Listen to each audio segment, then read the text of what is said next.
Hi, I'm Kathy Slapley, and today we're going to talk about planting seeds. I love seeds. I grew these bean seeds and these sunflower seeds, and then of course there's all those seeds in the racks at the stores that you can't resist buying. Seeds need to be planted into a good sterile seedling mix. So here's one that I've had success with from the store, and there's another one. But sometimes with large seeds like beans or pumpkins or squash, you can get away with planting them into a raised bed potting mix that is not sterile, and you'll do okay.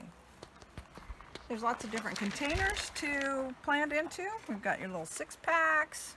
We've got multi, like this holds 84. That's 84 cells. And then you've got 3.5-inch pots.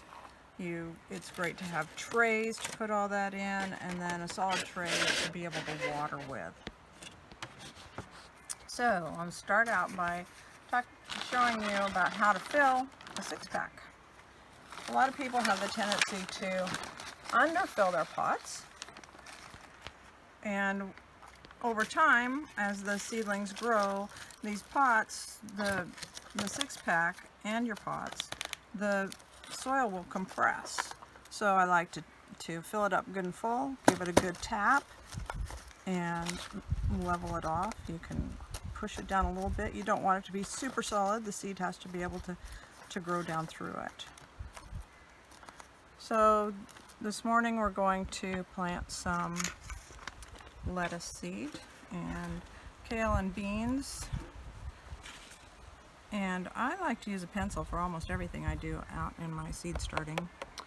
But I wet a pencil and I use a metal pie plate because metal will not cause static electricity. The seeds will come off of it.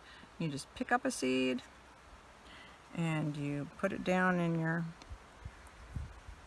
your mix, and then you just barely put it under.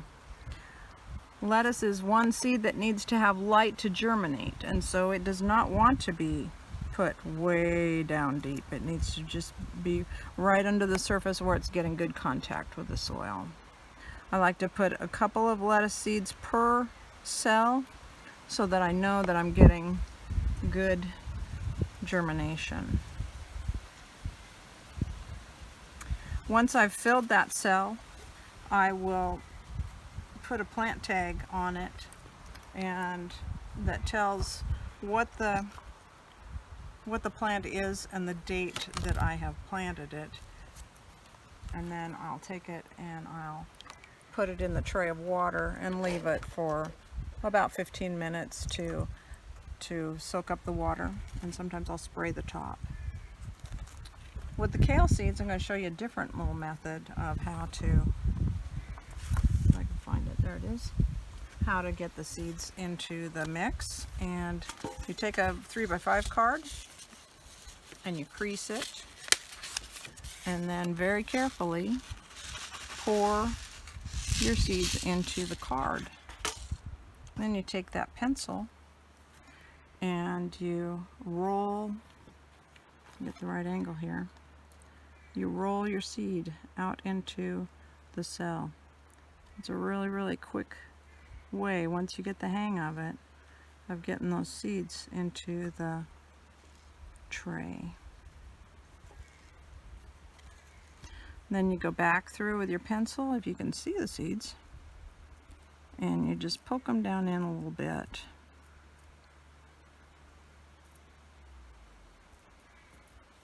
And then again, you're going to have a plant tag that's filled out with the name of the plant and the date that you planted it. It's really important with these brassica crops. Kale and broccoli and cauliflower all look the same as seedlings, and so you want to make sure you label it, and then you put that in the water. Now we're going to plant beans, and these are purple beans. I love purple beans. Because they're a bigger seed, they can go into a larger pot, and they also can, I'm going to use the raised bed potting mix instead of the expensive seed starting mix, and because the bigger seed is less resistant, or more resistant to damping off. And bean seeds, I put them down, I don't know, maybe an inch. I always go to about my knuckle. So I just put one in each cell. Because these aren't cells, these are pots, big cells. And just poke them in. And I go back through and just kind of push the soil over the top of them. Then I'll take my tray and set it down into the water. And there again, I'll let it sit for about 15 minutes. I'll label my pots, and it's a really good idea to put a label in each pot unless you're going to do the whole tray in the same thing. For this demonstration, I'll just do one.